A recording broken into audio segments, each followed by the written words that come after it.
Thank you, Rupert. I wondered if you might say or explain something to us about what is attention.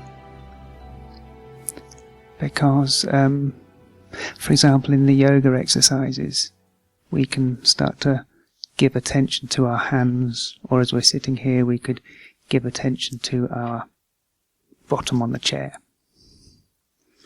Likewise, when one is looking, you can give sharp attention to something. If I'm looking at this face, your face, I could also bring up the image of my yellow front door, for example, and I still see your face, but then at the same time somehow see my yellow front door. And in so doing, the sharpness or the intensity of looking at your face is diminished or shared in a sense. And I think it's something that you wrote in your book, something along the lines of attention divested of direction. Was that yours? I think so, wasn't it? Sounds characteristic. I think it was attention direct without a particular direction. That is a bit like abiding. Have I got that right? Yes. So just go to to this experience when you're aware, yes, of the current visual perception. You don't need to go out towards it. Yes. Let's say I was to say to you, give attention to this wrapped up television. Yeah. You don't have to go out towards it. It, in fact, comes to you. Mm-hmm. You, awareness, never really go out to anything. No. All seeming things, in fact, come to you. You always remain in the same place. Mm. Everything comes to you. You don't go to it. Yes. So, really, when we say we give our attention to something, it's a misnomer. We should say, it would be more accurate, but not completely accurate, to say the thing gives itself to us. We don't give our attention to it. We always remain in the same place, pure knowing, available at every moment to know anything. We could be aware of anything. And the object comes to us, presents itself to us.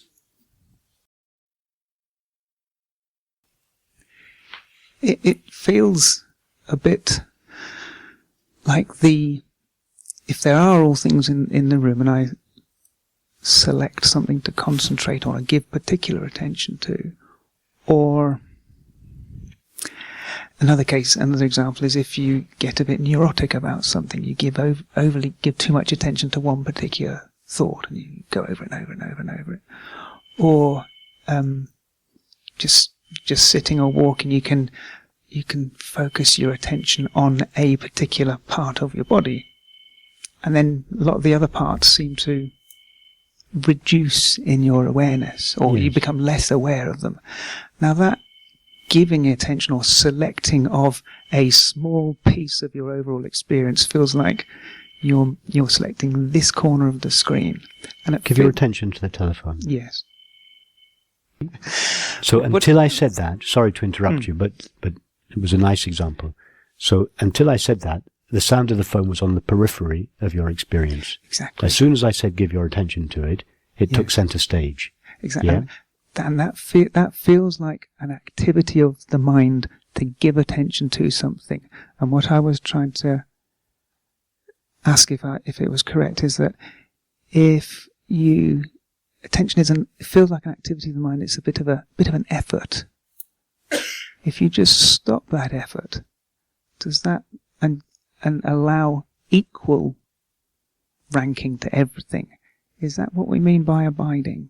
Just to relax? Yes.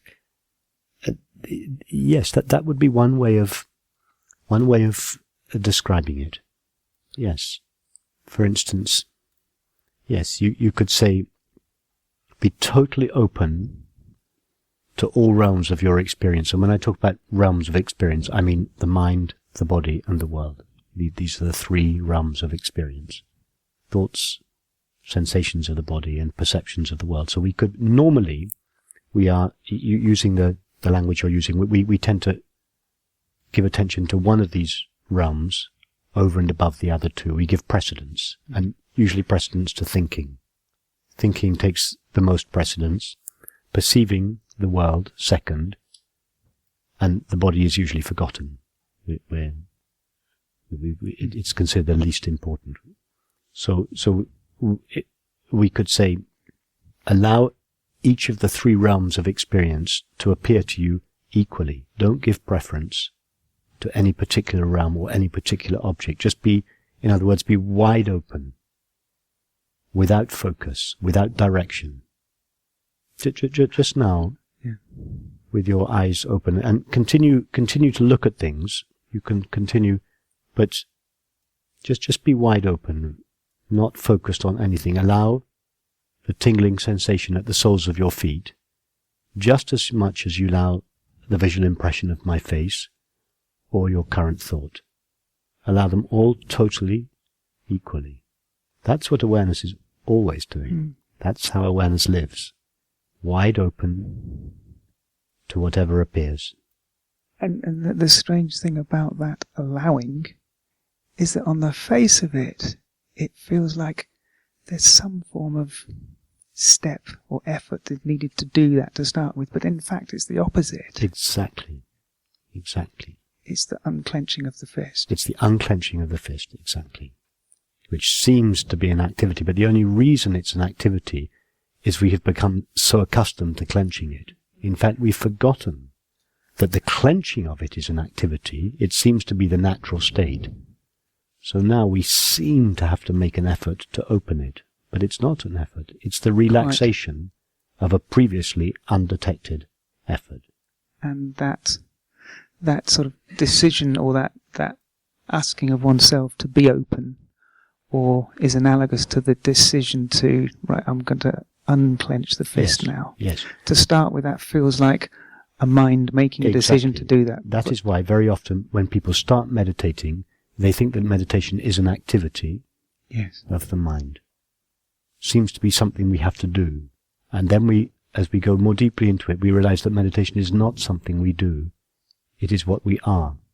Awareness is meditation. It is, which just means openness without direction, openness without choice. It's already the case for awareness. It's only because we have become so accustomed to pretending to be something other than this open awareness without choice.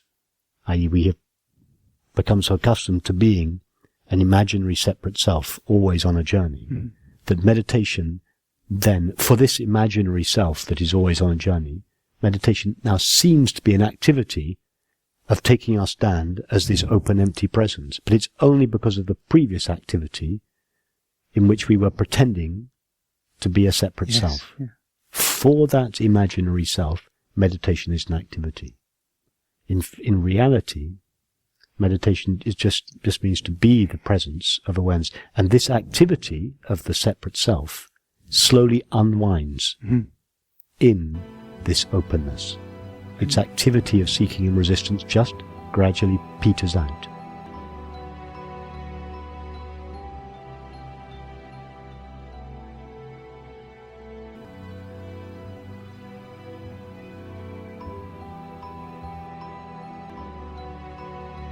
Can I just say something? We don't need even to make the decision to open the fist.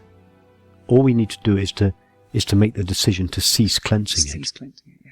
Yes. We cannot, it's not necessary to open the fist. The natural condition of the hand is to be open. It's going to go back there if it has half a chance. We don't have to make it go back there. It's going back there anyway. You just make the decision not to clench it. Yes, so making the decision not to clench the fist in this context would be to just not to focus on any particular object. By doing that, we are, without realizing it at first, taking our stand as awareness. We think that we're doing that as a separate self. We think I, the separate self, am choosing not to focus on an object. That's fine. Let the separate self tell itself that story. But it's not what's happening. Mm-hmm. What's happening is, in fact, that we are right there, abiding as awareness. Let me try, just add something to that. You see, we talk about the true self of awareness and the separate self, as if there were somehow two selves. Although I often say the separate self is not a self, it's an activity. But nevertheless, we speak about these two selves, that there are not two selves. Even, put it like this, the awareness with which the separate self seems to be aware of the world is the only awareness there is. In other words, when the separate self says I, the I that it is referring to is the true I of awareness. Mm-hmm. But it is that the separate self is the true self, the only self, with a limited label attached to it. As the awareness with which the separate self seems to know something. I, the separate self, see the tree over there. The awareness with which I, the separate self in here, sees that tree, the awareness that I have in here is the true awareness, the only awareness there is. But it's awareness plus the belief that awareness is limited to this. So even the I of the separate I is in fact the true I, but it's the true I plus a belief and a feeling. That is plus the belief and feeling of being limited and separate. But what is apparently limited and separate? It's the true I of awareness. That's what Ramana Maharshi meant when he said, when the I is divested of the I, only I remains. When the true I is divested of the sense of the separate me, Mm-hmm. it remains the true I. So it was the true I all along that had a thin veil of separate me-ness attached to it, and as a result appeared as a separate I. When this separate self, thought and feeling, was removed, the I that previously seemed to be a separate I is revealed as the true and only I there ever is. Yeah? Yes, and it feels to me that moving from some form of attention to abiding is what happens when that removal takes place. Okay, now perfect. So let's do two examples now. So look again at this scene over here and evoke the feeling of separation. I, over here, am looking at the object over there. And now take the second possibility. This visual perception is appearing in me. In the first, I direct my attention towards the object.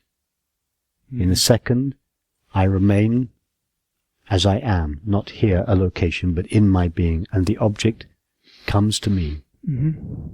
Yes. But all the time it's the same perception. One viewed as if you were a separate self, one viewed knowing yourself as awareness. Mm-hmm. And it changes the quality of perception. In one we go out towards an object, in the other the object comes to us. We don't go anywhere. So yes, the relaxation of the focus of attention onto an object places us knowingly, or unknowingly to begin with, yes, but later on knowingly, as awareness. And if you follow that relaxation of attention through to thoughts, to the body, to the world, exactly, then you just become centered in all of it. Yes, you find yourself in your true position. You find yourself where you truly are. Yeah. Yes, that would be a good way of saying it. So you could be doing anything. You could be walking along the street, and if nothing is required of you, practically, you could just scan your experience, withdraw your attention from any particular thought or perception or sensation, and just invite everything to come to you totally equally. Thoughts, feelings, sensations, perceptions, bodily, everything. Right there, if that's the case, so you're totally open to something, You don't. If That's what you mean by awareness saying yes to everything, isn't it? Well, awareness is already doing that. The fact that something is appearing, awareness must already have said, yes, you are welcome. So awareness is already. Okay. Yes is not something awareness does. It's what it is. It's just a big, open, wide open yes to everything. And by withdrawing the focus of attention from something, you are, without knowing it at first, standing as that. Now, that doesn't mean then that when your attention is required for something, that you suddenly step out of awareness and become a separate consciousness again. Not at all. There are often occasions when attention is required to be focused.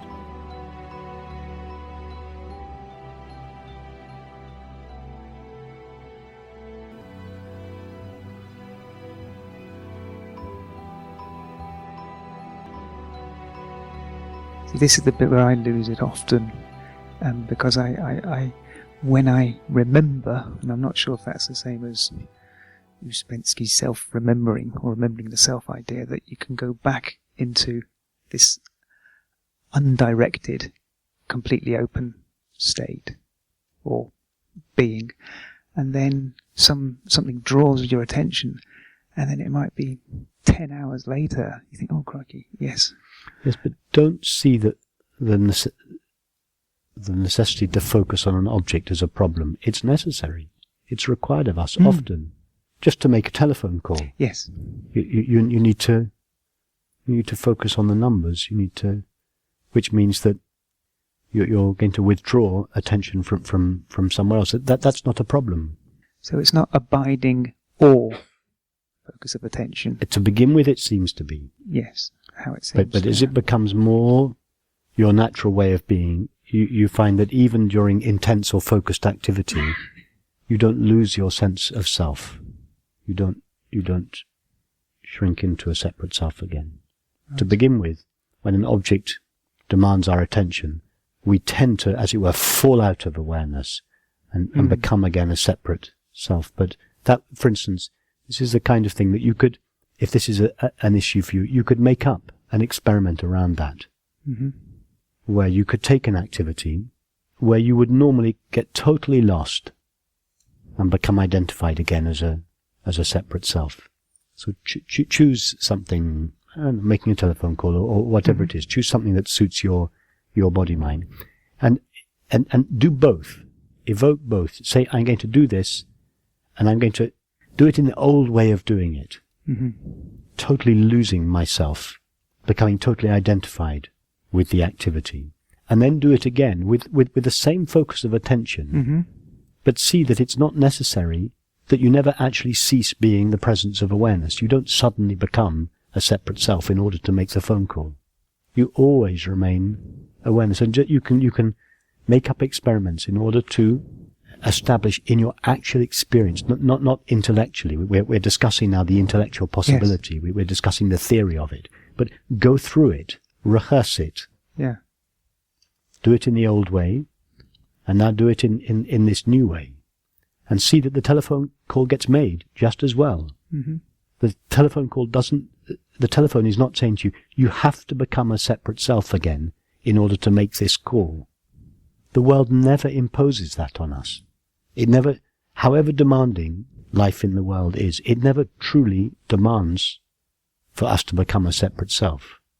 We think the world does. We say, oh, I'm so busy in the world is this, that, and the other.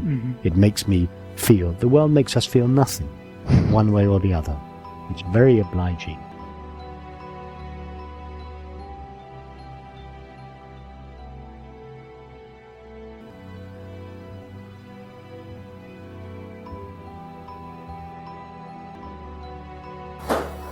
You put things so beautifully earlier that when you said, is there anything left to say, we all laughed. Wholeheartedly laughed. Yes. But I'm left with the question, and I'll ask it for myself, because I don't know how many other people feel that. Knowing that, why do I keep forgetting it and rediscovering it? Forgetting it and rediscovering it. Okay, so is experience forgetting it? Is awareness forgetting it? No. Could awareness forget itself or not know itself? Finally, no. So, who is the one that is apparently forgetting it?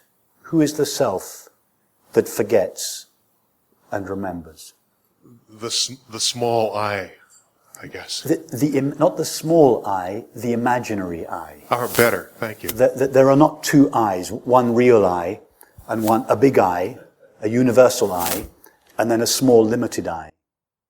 The apparently small limited I is the true and only I of awareness with an apparent veil around it. Now the separate self is that imaginary person that thinks, it's just made out of thoughts and feelings, that thinks that it is autonomous, that has an awareness of its own. Who is the one in your experience that is forgetting? Let's imagine experience of forgetting, yes? You've lost your car keys, you're late for work, you're in a terrible panic, your body and your mind are agitated, yes? Sounds just like this morning. Okay, perfect. So that's what we call the forgetting, yes? That will be a classic situation of, I have forgotten my true nature, I have forgotten the reality of experience, okay? Now go to that experience. What does it consist of? Thinking, sensing, and perceiving. Yeah? That's all that's there. Now, go back to the contemplation we did this morning. Is awareness veiled during the experience of thinking, sensing, or perceiving? Or is it the substance of all apparent thinking, sensing, and perceiving? What do you find when you reach in, like we did earlier, in your imagination, to try to touch the substance that sensing and perceiving is made of? What do you find there? Just the knowing of it. Just pure knowingness. Knowingness is not made out of keys, or kitchen tables, or newspapers, or cars, yes? It's just made out of this transparent substance called myself. So what is veiled there? What is forgotten? Who is forgetting? The one that is forgetting is just a thought-made self, which is itself made out of the substance which is apparently being forgotten. That's how absurd this apparent forgetting of ourself is. Yeah. It never happens. If it did happen, then we would have to spend 30 years on our cushion. Then there would be a good case for disciplining the mind and the body and the world to try and bring back this forgotten awareness, this forgotten love. There would be a point of going out in search, in the not now, in time. But what can we do to get rid of an illusion? Nothing. Because there's nothing there to do anything to. Just to see. Just to see is enough. Understanding. By understanding, I don't mean intellectual understanding. I mean experiential understanding right now. And now is the only place it can... is the only place, and now is... here is the only place. Now is the only time. This here, to see that this stuff that we long for all our life, whether we call it peace or happiness, it's the fabric of all experience, even the apparent forgetting, which is made out of thinking and sensing and perceiving. It's never forgotten. Awareness cannot not know itself. In fact, it never knows anything other than itself. And all this apparent stuff is a modulation, an apparent modulation of its own knowing of itself. That's why it never tries to escape from itself. There's nowhere for it to go. It's just more of itself wherever it turns. And this understanding plunges us into the now. It doesn't plunge us, an entity, into now. We just find ourselves totally now. Not in the now, but as the now. There's not the slightest impulse to avoid, to resist, to seek. Who would be seeking enlightenment or happiness? What motive is there? Where would it go? All the seeking for happiness or enlightenment, they're just two names for the same thing, is always of an imaginary self. The light for which the imaginary self is seeking is the very knowing with which it does its seeking. It's the imaginary self is already made out of the light with which it looks. There's no true enlightenment.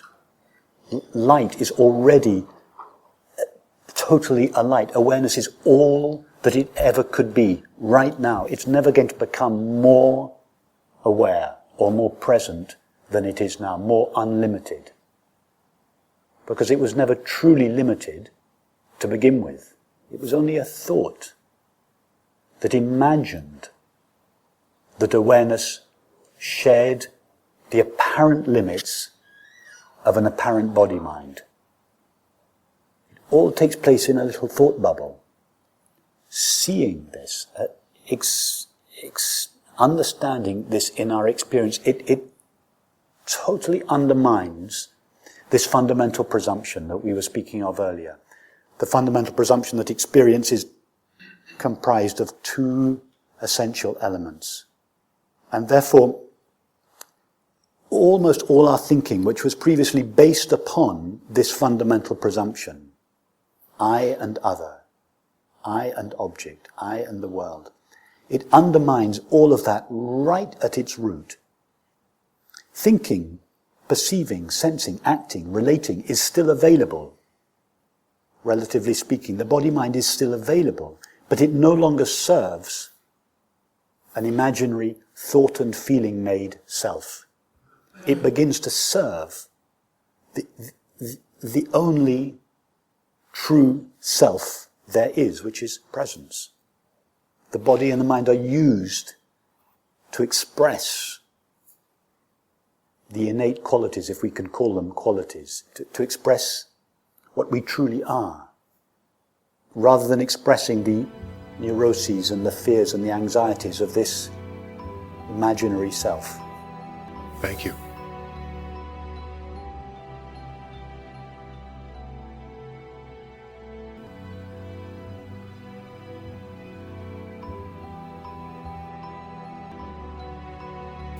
Are you doing the listening to the aeroplane? Are you doing that? Are you doing seeing? Are you doing thinking? Are you doing sensing? The sensations at the soles of your feet, for instance, do you have to make an effort to sense it, or is it just happening? For instance, if I were to suggest, give your attention to the tingling sensation called your face. Do you do that, or does the tingling sensation called face just appear to your attention? So where is the one that is efforting all of this now?